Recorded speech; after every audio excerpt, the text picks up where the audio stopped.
his doing and his doing alone.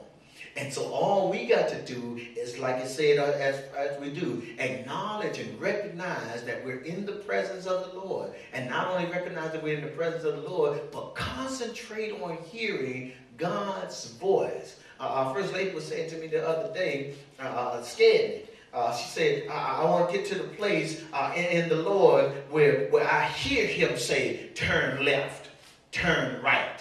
And that's not a spooky place to be, but that's where you get when you're concentrating on hearing God's voice. Outside of all the sounds that we hear all year long, we want to know the distinctive sound of God's voice. Because when we hear God's voice, we can now come into this place in this 7th verse of fearing God. Did you know that the only thing that is expected of us in this world, in our lifetime, is to fear God, is to reverence God? That's our whole duty. It says it right there in the same book in Ecclesiastes chapter 12, verse 13 and 14. Same book, same writer. Ecclesiastes chapter 12, it says, let us hear the conclusion of the whole matter. Fear God and keep his commandments, for this is the whole duty of man. For God shall bring every work into judgment with every secret thing, whether it be good or rather it be evil. Amen. Amen. The whole duty of man is to fear God and keep his commandments. This means I can sum up my Christian walk. I can sum up my vocation in life. Amen. That I reverence everything that God says. Yes. Yes. If God said it, that settles it. That ought to be our testimony. Because anything else, we won't be able to avoid sin. Jesus. If we can't take God at his word and walk in what God said, it's going to lead to sin every single time. The question is, to us who vow a vow unto God, do we reverence him? Are we really saying, God, I'm so fearful of your wrath, but I reverence your glory. Yeah. I reverence your deity. I reverence your work in me. I reverence your hand in this earth. I reverence you as a shield and buckler in time of war. Yeah, Lord. I reverence you as a serene walk by still waters. I reverence you. And one way we reverence God is honoring his commandments. It says here, let us hear the conclusion of the whole matter. Fear God, keep his commandments, for this is the whole duty of man. That's it. God don't expect nothing else up out of us other than just to do what he said do. The above and beyond that we think we're doing, we're not really doing above and beyond. It's just what God is telling us to do. Remember what it said in Romans chapter 12, we're going to hold on this, but it says, I beseech you therefore, brother, by the mercy of God, you present your bodies living sacrifice. See what happens just now? Not I'll die for the Lord. No, he don't need us to die for him. Living sacrifice. You know what I'm saying? We're going to keep trading places. He died for us. Why do we need to die for him? Living sacrifice. Holy. See what happened with holy? Now, of course, we can't be holy. So what he's saying is stay in him. Because once we walk outside of him, we walk in unholiness.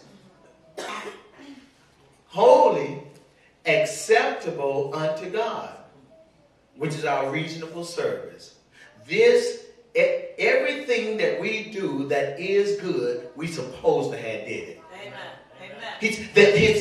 There'll be no patting yourself on the back.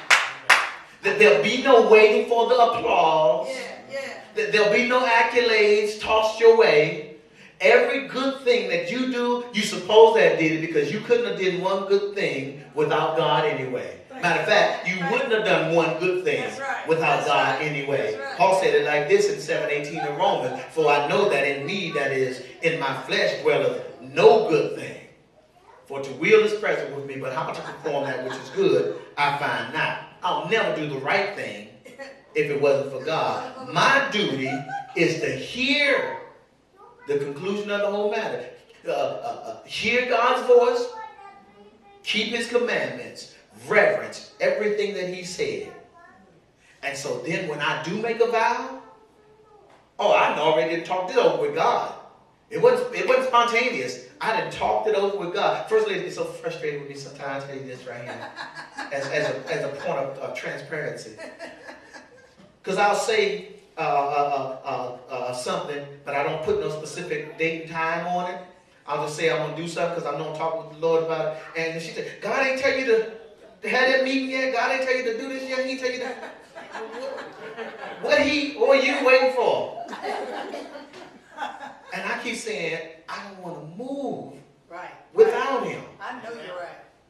Uh-uh. I know you're right. I'd rather have to play catch up than to go ahead of God. I know you're right. Uh-uh. Pay for it. If we're not walking and operating in God's timing, I'm going to tell you something, everything will just be way out of order. Everything. So sometimes we got to just pause and see, does God want me to sing on that choir? Well, it says in the Bible, make a joyful noise. Yeah, but does he want you doing that? Or could you be concentrating on the text that he wanted you to preach? Should you be standing at the door fighting with all the people that come and go? Thank you, Lord. Or should you be Thank you, Lord. singing with that distinctive sound that only you can make? Thank you, Lord. Thank you, Lord. Gets people's attention. Folks said, I never knew the words to that song until I heard him sing it. Amen. Thank you, Lord. We can vow all we want. But if we do, we better be hearing from God that that's what he's telling us to do. Because guess what? We can't even hold to it. That's right. If it ain't God that's working on us, as Deacon Bill says on occasion in Philippians 2:13, to will and to do of his good pleasure. This is when God is pleased. Because when our hand go up, I'm going to do this. I already talked about it with God. Talked it over with God. And he confirmed in me. That's what you're supposed to be doing. He confirmed in me. Yeah. Follow this path. It'll lead you to this. It'll lead you to that. And you'll see the whole body fitly, the scripture says, joined together.